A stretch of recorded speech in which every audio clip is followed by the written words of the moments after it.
kelas 3, apa kabar? Semoga masih dalam keadaan sehat dan juga tetap semangat ya dalam belajar. Nah, hari ini kita lanjut lagi materi kita ya. Kemarin kita udah belajar tentang cuaca. Kalian sudah melihat bagaimana mengamati cuaca yang ada di sekitar kalian. Kemudian yang kedua kita udah belajar tentang awan. Kemarin pun kalian sudah tahu ternyata ada berbagai macam jenis awan ya, sehingga kita bisa memprediksi cuaca dengan melihat kondisi dari awan ya. Kemudian hari ini kita akan membahas tentang bagaimana bisa mengetahui perkiraan cuaca yang ada di sekitar kita. Siapkan buku catatan kamu. Yang akan kita bahas pada hari ini adalah bagaimana kita bisa memprediksi tentang perkiraan cuaca. Bentuk-bentuk awan dapat dijadikan acuan untuk memperkirakan cuaca yang akan terjadi atau disebut dengan perkiraan cuaca. Lembaga yang memberikan informasi perkiraan cuaca di Indonesia dikenal dengan sebutan BMKG atau Badan Meteorologi, Klimatologi, dan Geofisika ya.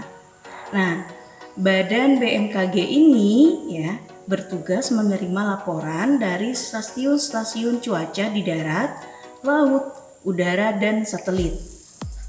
Satelit di luar angkasa memotret dan merekam pergerakan awan dan angin badai. Dan dengan informasi itu, maka digunakanlah oleh para ahli cuaca untuk memperkirakan cuaca beberapa hari mendatang. Nah, seperti yang kalian lihat misalnya di televisi ya.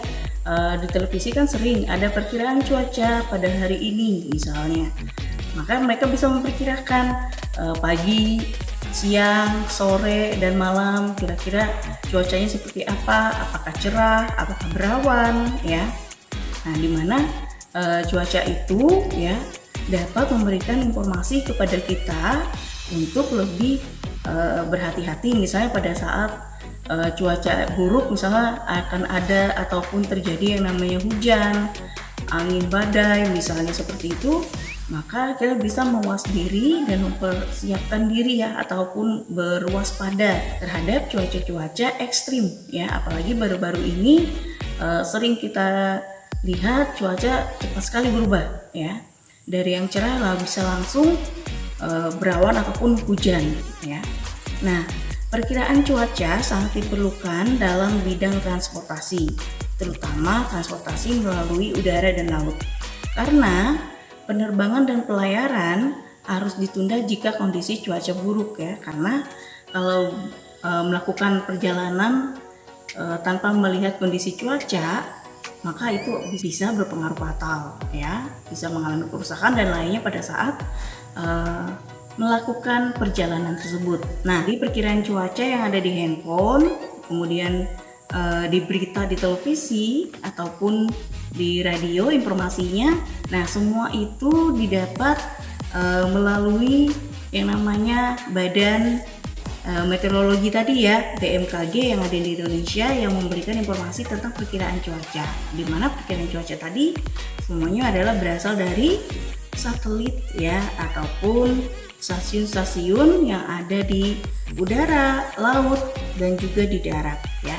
Nah, itulah pembahasan kita hari ini. Bu harap dari apa yang tadi kita bahas bisa kamu tuliskan di buku catatan kamu. Dan untuk kegiatan kamu di rumah, silakan kamu tuliskan soalnya ada di samping.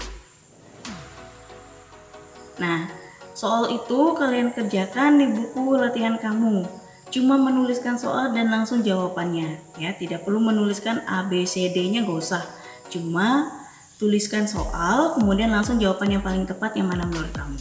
Oke, silakan dikerjakan di buku latihan kamu dan dikumpulkan pada waktu yang sudah ditentukan.